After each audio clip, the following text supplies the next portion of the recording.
This lesson is about the Hello World program. This is the traditional program that's probably the simplest program you can write and have it actually do something. It doesn't do much, it just displays one line of text, but it is a complete program. As things progress through this course, every example that I show you will have this fundamental form as its basis. Now, I use a text editor and the command line compiler. You can use any one of the IDEs just as long as you can write programs, compile them, and run them, you'll be all right. I actually have two reasons for using the command line compiler. First, it keeps the screen simple and clear, and I can show you the code without everything being cluttered up with some IDE. I mean, if I were to use an IDE, it probably wouldn't be the same one you're using, so it would just be a distraction. The second reason I use the command line is because I like it. It's the way I program.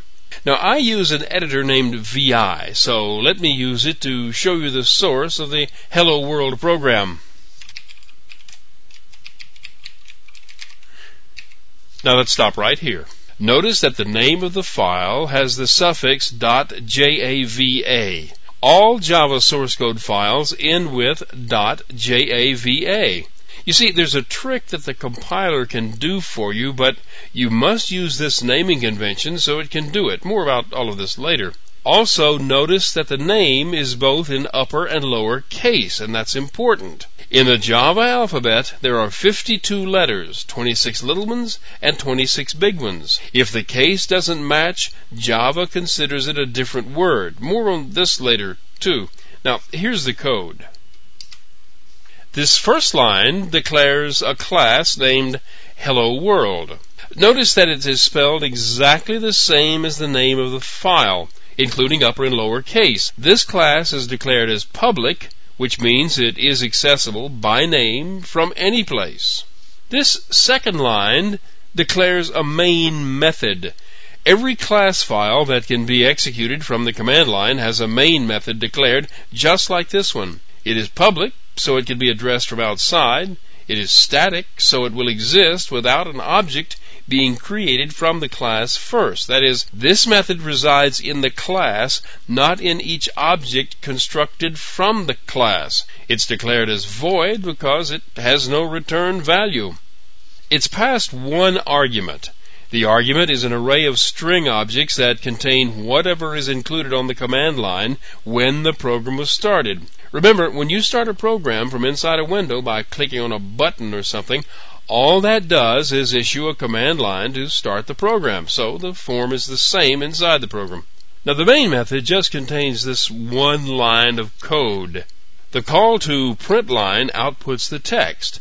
The print line method is a member of the out class, and the out class is a static member of the system class. You can use whatever the interface is that you've adopted to compile and run the program. From the command line, I first saved the file and got out of the editor. Next, I use the Java compiler to compile the program into a class file. From the command line, the name of the compiler is JAVAC, and you supply it with the full name of the source file like this.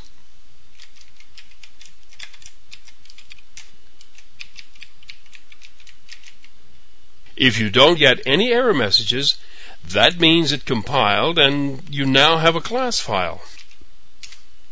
Now, you can see here that you now have a new file with the same base name, but it has a suffix of .class.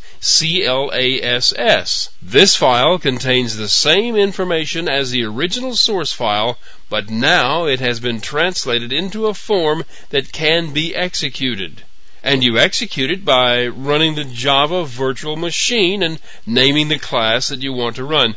This time you name the class without the file suffix. Now, that's how every Java program is written, compiled, and run. If you use an IDE, the process may seem a little different, but the things that happen are exactly the same. First, you use the built-in text editor to write the source code and save it in a file of the proper name. Next, you use the built-in compiler to create the class file. And finally, you use the Java virtual machine to load and execute the class file. Now, later we'll be dealing with programs that are made up of several class files, but they all compile and run in exactly the same way. They all start running with a class that has a main method in it, and then the other classes get loaded and are worked on from there.